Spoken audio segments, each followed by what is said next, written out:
Hey, thank you for joining me here for my video, and today I'm going to be showing you how to draw a tree. I'll be using a regular, just a Staedtler ink pen, and as usual I'll be drawing on watercolor paper. It's my preferred paper to use. First off, I'm just going to first pencil in my focal point, horizon line, and just some lines to give me an idea of a perspective. It is a two-dimensional drawing, more or less, but just gives me a good, some good points to look at. So, first off, I'm going to be using I'm using cylinders as my um, reference. Just not reference, but just as a simplified way um, to lightly plan out my drawing here. So just using cylinders pretty much. So it's all random. This tree doesn't exist. It's just completely made up out of the top of my head. So I hope you can see my pencil lines clearly. Um, just follow along through the video, and it's pretty easy and straightforward.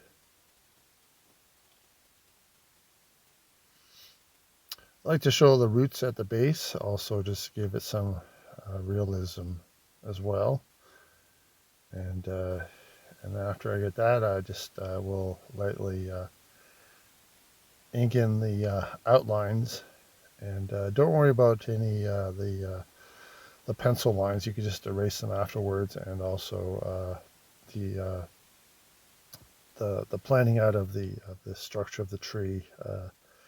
Those won't really be visible as well either, because when you start putting in the bark of the tree afterwards, those pretty much disappear. So. Also, if you haven't and you're not, please like and subscribe and leave some comments if you wish.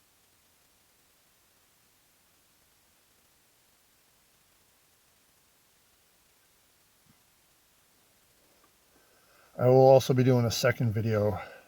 I'll call it part 2, drawing the leaves later on, where I'll just be drawing the leaves of the tree. So, but for this particular video, I'll just be doing a tree pretty much in winter, I guess, with no leaves.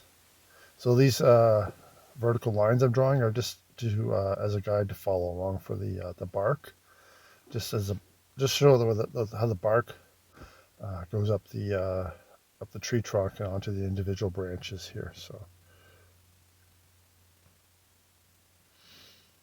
I'm kind of jumping ahead here. I'm just sort of doing a completed area of bark, as well as I did a finished branch there. It's hard to see, it's behind my hand there, but yeah, there it is. I zoomed in there just to give myself an idea of how the drawing will turn out before I get too far into it.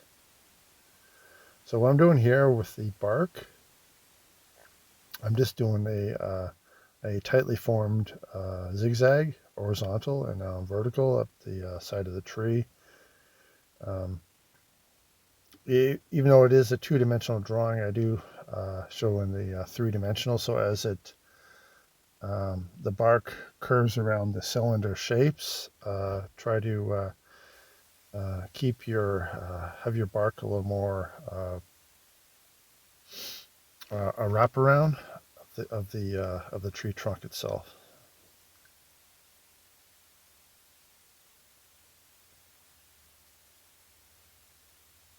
This can be a little bit tedious. It took me about 2.5 hours to do this drawing, but it is well worth it. Don't rush it, otherwise it will appear rushed.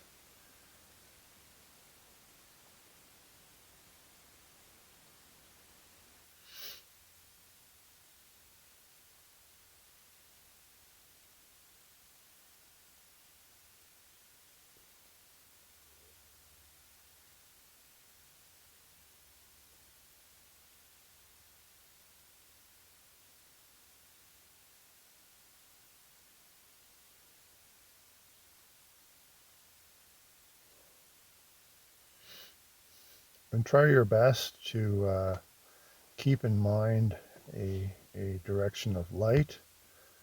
Um, I did try to assume that my light is coming from the bottom left-hand corner in a sense, but or I should say the top left-hand corner really. Um,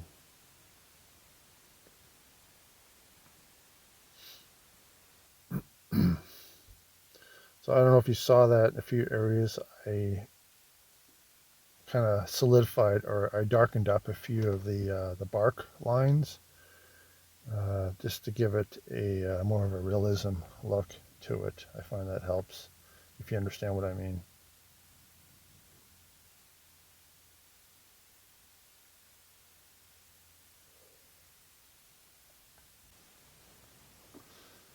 So I kind of like to finish one part of the tree and then I move on to the next part. So I'll completely finish that one part of the tree um, rather than doing all the bark or the whole uh, line work of the tree and then going back and do the bark and then going back to the shadow. I like to finish up one little area. Like I did in the beginning, I finished up one branch and I finished up the right side of the bottom of the tree there completely, just to again to give myself an idea exactly what the whole drawing will turn out, how it will look before I put in a full 2.5 hours on the drawing and then find out afterwards that it's not going the way I like.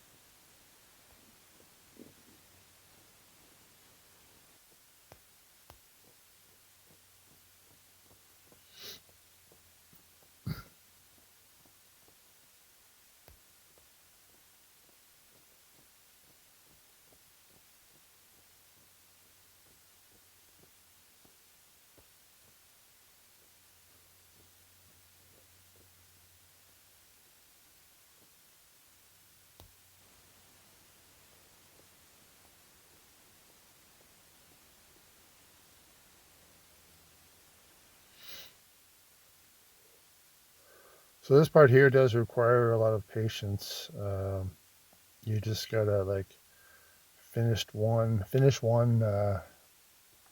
uh,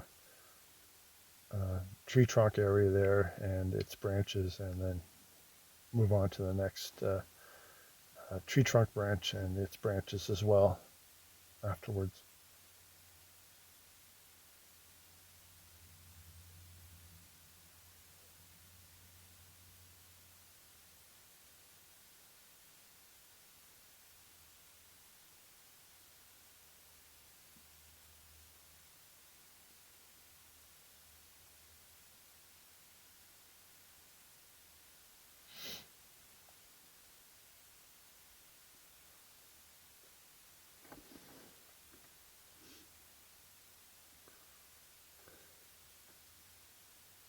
I kind of went back there and did some of the grass at the bottom of the tree there because I was getting a little bit bored for a moment there with my tree branches.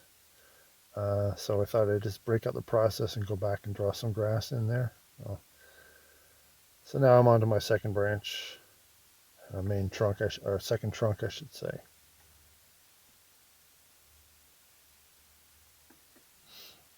I have another video I did also drawing a pine tree. If you go into my channel there or and look at my videos, I did it last month there.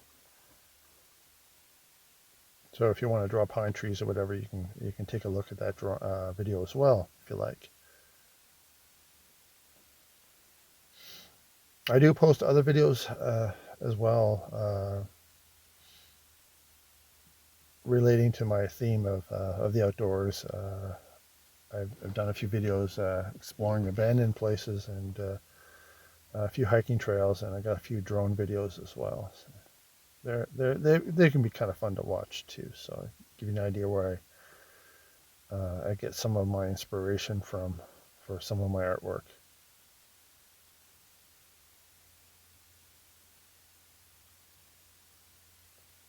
I started drawing animals recently. I do them in marker and pencil crayon. I prefer it when I use that medium marker and pencil crayon. I prefer to use I believe it's called a 4-ply Strathmore Bristol board paper. It's very thick stuff and it's very smooth. And with those drawings, I apply a marker layer first, and I go over in pencil crayon afterwards. But I like the Bristol board for drawing animals, so I can do like a very realistic and high detail, especially when drawing in like the eyes and individual animal fur, feathers, things like that. So the last branch I'm doing here is a background. I'm just going to shade it in black. Just give it like give it a three-dimensional look on my flat 2D drawing. Sometimes when I'm doing a blacked out area like this, I'll use my ink brush, but I figure out what the heck. I just use the ink pen. So now I'm just erasing all my pencil lines. That's pretty much it. Thank you for watching my video, and please subscribe and like, and that's it. Thanks. God bless.